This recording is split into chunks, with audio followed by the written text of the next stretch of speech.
मित्र हो, तुम्हाला किंवा तुमच्या नातेवाईकांना टाचेला भेगा पडलेल्या असतील, काहीही औषध गोळ्या खाल्ल्या, कुठलाही मलम लावला, वेगवेगळे उपाय करून बघितले तरी सुद्धा या भेगा कायमस्वरूपी निघून जात नसतील।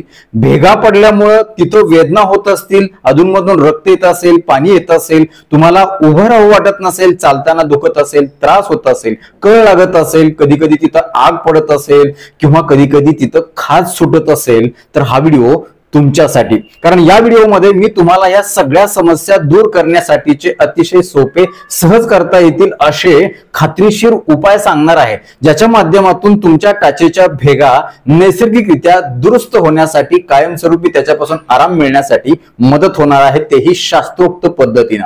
मात्र विनंती असेल की हा व्हिडिओ तुम्ही पुढे न पळवता शेवटपर्यंत नीट लक्ष देऊन ऐका, मुद्दा ना मुद्दा समजून घ्या। अजून एक विनंती असेल, चॅनलवरती नवीन असाल किंवा आजपर्यंत आपलं चॅनल तुम्ही सबस्क्राइब केलं नसेल तर आता लगेच बाजूचं बेल आयकॉनचं बटन दाबून चॅनल सबस्क्राइब करा, जेणेकरून आरोग्यविषयक अत्यंत महत्त्वपूर्ण, अभ्यासपूर्ण आणि शास्त्रीय व्हिडिओज तुम्हाला सहज पाहता येतील, तेही अगदी मोफत, कारण सबस्क्राइब करायला पैसे लागत नाहीत। चला तर मी तुमचा जास्त वेळ घेणार नाही।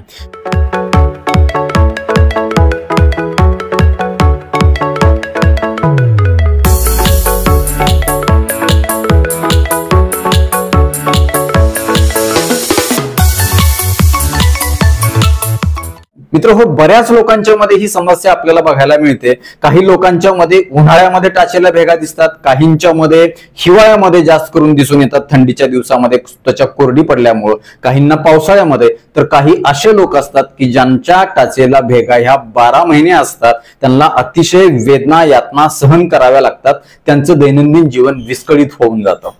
त्यामुळे मी या व्हिडिओमध्ये जे उपाय सांगणार आहे ते उपाय तुम्ही कुठल्याही सीझन मध्ये टाचेच्या भेगासाठी करू शकता, त्याच्यापासून तुम्हाला 100% आराम मिळू शकतो। तुम्ही ना डॉक्टर आम्हाला लवकर उपाय सांगा आणि मोकळं करा, पण असं अजिबात नाही। नेहमीप्रमाणेच आपल्या टाचेला भेगा का पडतात हे आपल्याला माहित करून घेणं अत्यंत गरजेचं आहे। तुम्ही म्हणाल मला माहित करून घ्यायचं नाही, जर तसं केलं तर तुम्हाला मी सांगितलेला उपाय लागू पडणार नाही। त्याचं कारण असं की जेव्हा आपल्या आजाराचं कारण आपल्याला माहित असतं, ते कारण दूर करून आपण जर उपाय केले तरच आपल्याला कुठल्याही आजारामध्ये शास्त्रोक्त कायमस्वरूपी आराम मिळू शकतो। त्यामुळे मी सांगितलेल्या उपायांचा फायदा आपल्याला करून घ्यायचा असेल तर ह्या कारणांना तुम्हाला समजूनच घ्यावं लागेल। टाचेला भेगा पडण्याचं सगळ्यात पहिलं आणि महत्त्वाचं कारण आहे ते म्हणजे शरीरामध्ये शुष्कता निर्माण होणं, कोरडेपणा निर्माण होणं। आता तुम्ही म्हणाल डॉक्टर कोरडेपणा कशामुळे होतो? बघा, जेव्हा कधीही कुठं कोरडेपणा येतो तेव्हा तिथं काय झालेलं असतं, त्याच्यातलं पाणी निघून गेलेलं असतं।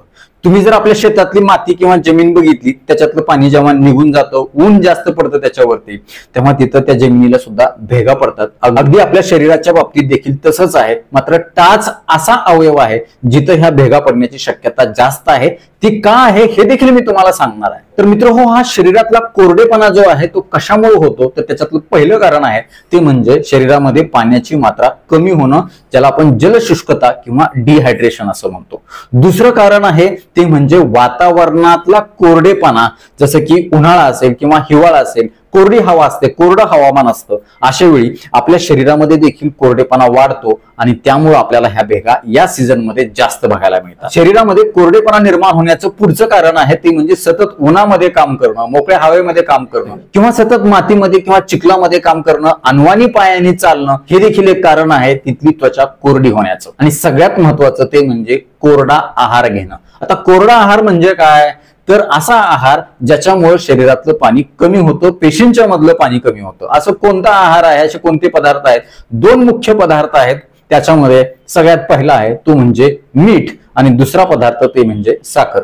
तुम्ही बघा, साखर किंवा मीठ तुम्ही जर उघडं ठेवलं तर त्याला लगेच पाणी सुटतं। स्वतःमध्ये पाणी खेचून घेण्याची प्रवृत्ती या मिठामध्ये आणि साखरेमध्ये असते। नेमकं जेव्हा आपण हे मीठ आणि साखर जास्ती प्रमाणामध्ये आपल्या शरीरामध्ये घेतो आहाराच्या माध्यमातून, तेव्हा काय होतं, ते मीठ आणि हे साखर आपल्या पेशींच्या मधलं जे पाणी आहे ते खेचून घेतं आणि याचा परिणाम म्हणून सगळ्या पेशी या कोरड्या होतात, शुष्क होतात।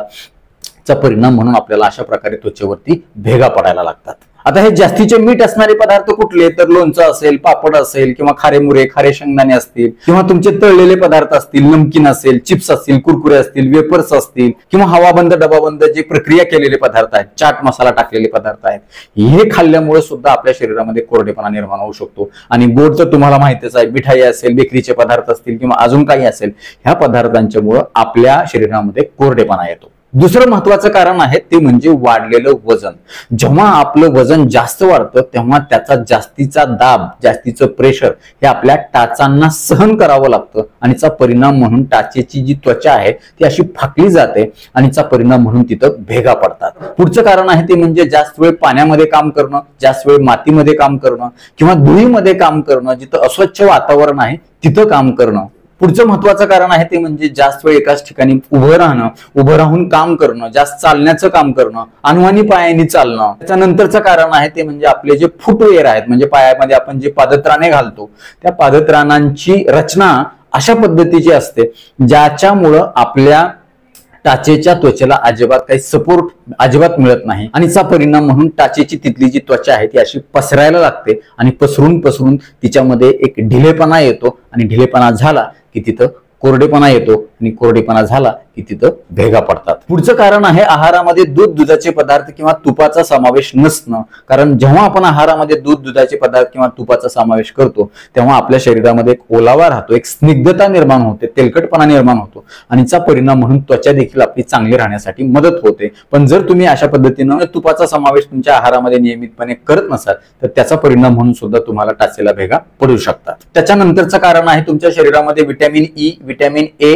व्हिटॅमिन बी कॉम्प्लेक्स समूहातली जीवनसत्व, झिंक, कॅल्शियम, आयर्न अर्थात लोहाची कमतरता असणं यामुळे देखील टाचांना भेगा पडण्याची शक्यता जास्त असते. यासोबतच जर तुम्हाला डायबिटीस असेल, सोरियासिस असेल, किंवा एक्झिमा नावाचा आजार झालेला असेल तर याच्यामध्ये देखील टाचांना भेगा पडण्याचं प्रमाण जास्त दिसून येईल. सगळ्यात शेवटचं कारण आहे ते म्हणजे अति गरम पाण्यानं आंघोळ करणं. जेव्हा तुम्ही अति गरम पाण्यानं आंघोळ करता तेव्हा तुमची त्वचा जास्त कोरडी होण्याची शक्यता असते. अशा वेळी देखील आपल्याला टाचांना भेगा पडू शकतात. त्यामुळं ही सगळी कारणं तुमच्यामध्ये जर असतील तर ती तपासून पहा आणि ती दूर करण्यासाठी प्रामाणिकपणे प्रयत्न करा. नक्कीच तुम्हाला मी सांगितलेल्या उपायाच्या बरोबर तुमच्या या टाचेच्या भेगा कायमस्वरूपी निघून जाण्यासाठी मदत होणार आहे. आता पाहूया व्हिडिओचा दुसरा महत्वाचा मुद्दा, तो म्हणजे उपाय काय करायचे. तर याच्यासाठी सगळ्यात पहिला महत्वाचा उपाय आहे ते म्हणजे तुमच्या पायाची, टाचेची स्वच्छता व्यवस्थित करणं.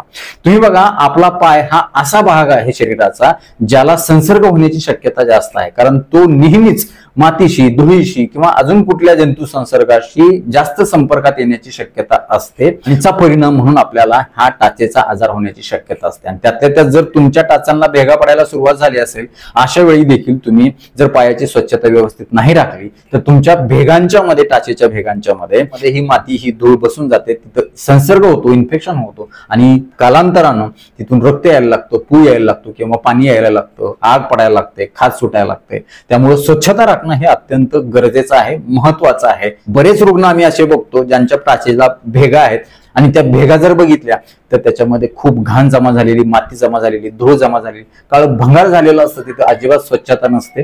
त्यामुळे ही चूक तुम्ही करू नका. तिथली स्वच्छता करण्याचा साधा सोपा मार्ग आहे ते म्हणजे काय करायचं, तुम्हाला अर्धा बकेट कोमट पाणी घ्या, त्याच्यामध्ये 5 ते 10 मिनिट पाय बुडवून बसा, हवं तर त्याच्यामध्ये थोडंसं खोबरेल तेल टाका. नक्कीच तुमचे पाय स्वच्छ धुवून निघतील आणि मऊ देखील होतील. आणि अजून एक महत्वाचं, जर पायाच्या भेगांना खाज सुटत असेल किंवा जखम झाली असेल किंवा तिथून रक्त वगैरे येत असेल तर अशा वेळी काय करा, तुम्ही अर्धा बकेट कोमट पाणी घ्या आणि त्याच्यामध्ये एक साधारण अर्धा ग्लास लिंबाच्या पानाचा काढा बनवून टाका. लिंबाच्या पानाचा काढा कसा बनवायचा, तर 20-25 लिंबाची पानं साधारण 1 ग्लास पाण्यामध्ये उकळायला ठेवायची, 10-15 मिनिट उकळू द्यायचं, आणि त्याच्यानंतर ते गाळून जे पाणी आहे, कडुलिंबाच्या पानाचा जो काढा आहे तो त्या बकेटमध्ये टाकायचा, त्याच्यामध्ये 5-10 मिनिट बसायचं. त्याच्यामुळे खूप चांगलं निर्जंतुकीकरण तुमच्या पायाचं होईल, तिथलं इन्फेक्शन कमी होईल, संसर्ग कमी होईल, खाज आणि रक्त देखील कमी होण्यासाठी नैसर्गिक मदत होईल. तुम्ही करून बघा. त्याच्यानंतर मऊ ब्रश जो असतो, दात घासायचा मऊ ब्रश जो असतो त्यांनी देखील आपण याची स्वच्छता करू शकता। मात्र हा ब्रश हा जुना झालेला ब्रश घासून घासून खराब झालेला नाही, नवीन ब्रश जो आहे दात घासायचा तो मऊ ब्रिस्टलचा तो तुम्ही वापरायचा आहे आणि हलवत त्याला पाण्यात भिजल्याच्या नंतर घासायचे आणि तिथली जी मृत त्वचा आहे ती पूर्णपणे अशा प्रकारे तुम्हाला काढून टाकायची। बऱ्याच जणांना ओबडधोबड दगडाने किंवा मोठ्या ब्रशनी घासायची सवय असते, तर ही चूक तुम्ही करू नका। तिथं जास्त कोरडेपणा येईल, तिथल्या मृत पेशींच्या सोबत चांगल्या पेशी देखील तिथून खरवडून निघून जाण्याची शक्यता असते आणि तुमचा त्रास हा कमी होण्याच्या ऐवजी वाढण्याची शक्यता असते। त्यामुळे स्वच्छता करण्यासाठी तुम्ही मऊ ब्रिस्टल असणारा ब्रश वापरा। त्याच्यानंतर पुढचा सोपा महत्वाचा उपाय आहे तो म्हणजे पायाला तेलाने मसाज करणं। आता कुठल्या तेलाने मसाज करायची? जर हिवाळा असेल आणि तुमच्या अंगामध्ये खूप जास्त वात असेल तर अशा वेळी तुम्ही मोहरीच्या तेलाने पायाला मसाज करा रात्रीच्या वेळेला आणि खूप चांगल्या प्रकारे तुम्हाला त्याच्यामध्ये फायदा होईल, मऊ पडेल। आणि सगळ्यात महत्वाचं, तेलाने जेव्हा आपण मसाज करतो तेव्हा फक्त भेगासाठी किंवा टाचेच्या त्वचेसाठीच फायदा होतो असं नाही, तर झोप शांत लागते, तुमच्या शरीराचं मनाचं खूप चांगल्या प्रकारे रिलॅक्सेशन होतं, पायदुखी टाचदुखीचा त्रास देखील खूप चांगल्या प्रकारे कमी होतो तेलानं मसाज केल्यानंतर। किंवा हिवाळ्यामध्ये तुम्ही तिळाचं तेल देखील मसाजसाठी वापरू शकता। आणि भेगा जर जास्त प्रमाणामध्ये असतील तर अशा वेळी तुम्ही एरंड तेल वापरा, कारण एरंड तेलामध्ये तिथला दाह कमी करण्याची शक्ती असते नैसर्गिक, सोबतच हे एरंड तेल जास्त चिकट असतं त्यामुळे अजून जास्त फायदा तिथली त्वचा मऊ होण्यासाठी आणि भेगा दुरुस्त होण्यासाठी आपल्याला होत असते। अशा वेळी रात्री तुम्ही एरंड तेल लावून झोपा, ते कपड्याला अंथरुणाला लागू नये म्हणून वरून तुम्ही सॉक्स घाला आणि नक्कीच तुम्हाला याचा चांगला फायदा होईल। मात्र हे एरंड तेल शक्यतो लाकडी घाण्यातून बनवलेलं असावं। उन्हाळा असेल, गरम वातावरण असेल, अंगामध्ये जास्त उष्णता असेल तर अशा वेळी तुम्ही साजूक तुपानं देखील पायाची त्वचेची ह्या टाचेची मसाज करू शकता, त्यानं देखील तुम्हाला चांगला फायदा आहे। मात्र अट एकच आहे की जेव्हा तुम्हाला कधी तेलानं औषधी तेलानं मसाज करायची पायाला तेव्हा त्याच्या आधी तुम्हाला पाय चांगला स्वच्छ करून घ्यायचा आहे। धूळ आहे, माती बसली, काहीतरी घाण लागले आणि त्याला तसेच वरून तुम्ही मसाज करायला तर हे जमणार नाही। किंवा तुम्ही बदाम तेल सुद्धा या टाचेच्या मसाजासाठी अतिशय चांगल्या प्रकारे वापरू शकता। यासोबतच या टाचेच्या भेगा कायमस्वरूपी निघून जाण्यासाठी घरच्या घरी करता येणारी क्रीम सुद्धा मी तुम्हाला सांगणार आहे। मात्र त्याआधी महत्वाचं आहे ते म्हणजे दिवसभरामध्ये मुबलक भरपूर पाणी प्या। आपल्या शरीराला पाणी कमी पडते का नाही हे कसं ओळखायचं? दरवेळी लघवीचा रंग बघा, जरा जरी पिवळी लघवी वाटली तर लगेच पाण्याचं प्रमाण वाढवा। तुमच्या वजनानुसार, वयानुसार, हवामानानुसार, कामाच्या स्वरूपानुसार तुम्ही तुमच्या पाण्याचं प्रमाण ठरवा। साधारण 3 लिटर, 2.5 लिटर, 3.5 लिटर जेवढं पाणी तुम्हाला लागतंय तेवढं तुम्ही आवर्जून पिलं पाहिजे। सगळ्यात महत्वाचं, ज्या लोकांना टाचेला भेगा पडण्याचा आजार आहे अशा लोकांनी चप्पल किंवा बूट असाच वापरायचा जो वापरल्यामुळं तुमच्या टाचांना तिन्ही बाजूनी सपोर्ट मिळेल, म्हणजे उजवीकडे, डावीकडे आणि पाठीमागून सुद्धा चांगला सपोर्ट मिळेल आणि ते असं पसरणार नाही आणि त्या भेगा वाढणार नाहीत। त्यामुळे ही देखील गोष्ट लक्षात ठेवा आणि दरवेळी शूज किंवा चप्पल घालत असताना अशा लोकांनी कॉटनचे सॉक्स आवर्जून घाला, नक्कीच तुम्हाला याच्यामध्ये चांगला फायदा होईल। आता बघूया टाचेच्या भेगाला लावण्यासाठीची क्रीम घरच्या घरी कशी बनवायची, कशी लावायची, काय काळजी घ्यायची। तर त्याच्यासाठी काय काय लागणार आहे? 2 चमचे ग्लिसरीन कुठेही मेडिकलमध्ये तुम्हाला मिळू शकतं, कुठल्याही कंपनीचं घेऊ शकता। 2 चमचे खोबरेल तेल, 4 चमचे मोहरीचं तेल, 4 चमचे मेणबत्तीचं मेण। आता तुम्ही म्हणाल मेणबत्तीचं मेण कसं?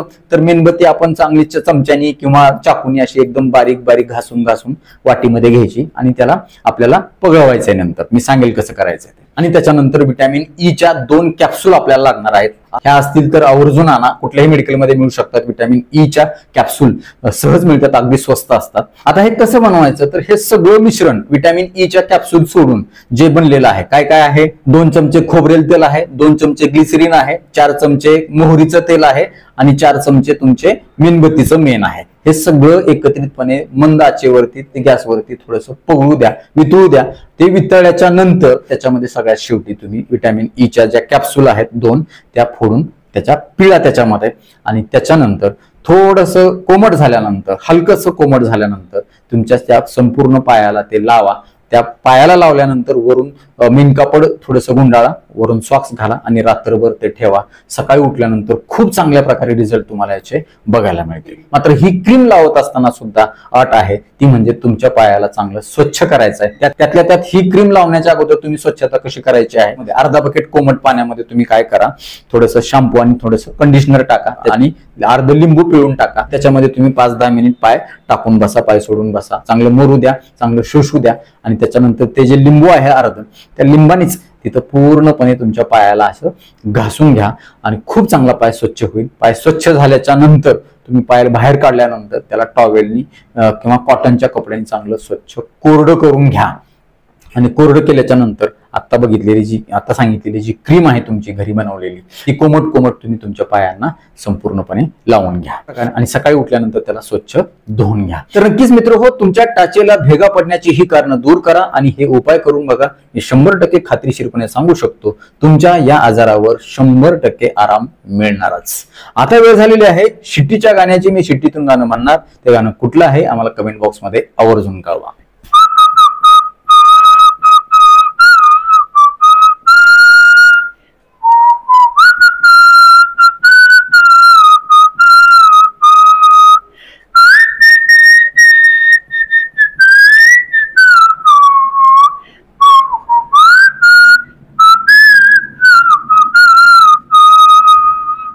तर नक्कीच मित्र हा व्हिडिओ तुम्हाला उपयुक्त वाटलाच असेल याची मला खात्री आहे. व्हिडिओतली एक जरी गोष्ट तुमच्यासाठी महत्वाची कामाची वाटली असेल तर कृपया लाईकचं बटन न दाबता पुढे जाऊ नका, कारण जेव्हा तुम्ही आवर्जून लाईक करता तेव्हा आम्ही आवर्जून वेळ काढून व्हिडिओ बनवल्याचं आम्हाला समाधान मिळतं, सार्थक झाल्याचं वाटतं. यासोबतच हा व्हिडिओ आपल्या जास्तीत जास्त मित्र नातेवाईकांना शेअर करा, जेणेकरून त्यांना देखील त्यांच्या टाचेच्या भेगा कायमस्वरूपी दुरुस्त करता येतील. ते तुम्हाला थँक्यू म्हणतील, मला देखील दुवा देतील, छान छान आशीर्वाद देतील. यासोबतच आमच्या या आरोग्यविषयक कामाला तुम्हाला खरंच मनापासून सपोर्ट करण्याची इच्छा असेल तर आजच आमचं चॅनल जॉईन करा. परत एकदा जाता जाता आठवण करून देतो, विनंती करतो, जर चॅनल सबस्क्राईब केलं नसेल तर आता लगेच सबस्क्राईब करा. आपल्या मित्र नातेवाईकांना देखील सबस्क्राईब करायला सांगा, कारण तुम्ही केलेलं सबस्क्रिप्शन, तुम्ही केलेले लाईक्स, तुम्ही केलेल्या छान छान कमेंट्स हेच आमच्यासाठी टॉनिक असतं. ज्या टॉनिकच्या बळावर जोरावर या पुढच्या काळामध्ये आम्ही अजून चांगले आरोग्यविषयक शास्त्रीय माहिती देणारे व्हिडिओ बनवू, त्यासाठी आम्हाला प्रेरणा मिळेल. तुर्तास आजच्या व्हिडिओमध्ये इथेच थांबूया. लवकरच भेटूया नवीन व्हिडिओमध्ये नवीन विषयासह. तोपर्यंत आनंदी राहा, निरोगी राहा. धन्यवाद. रामकृष्ण हरी माऊली.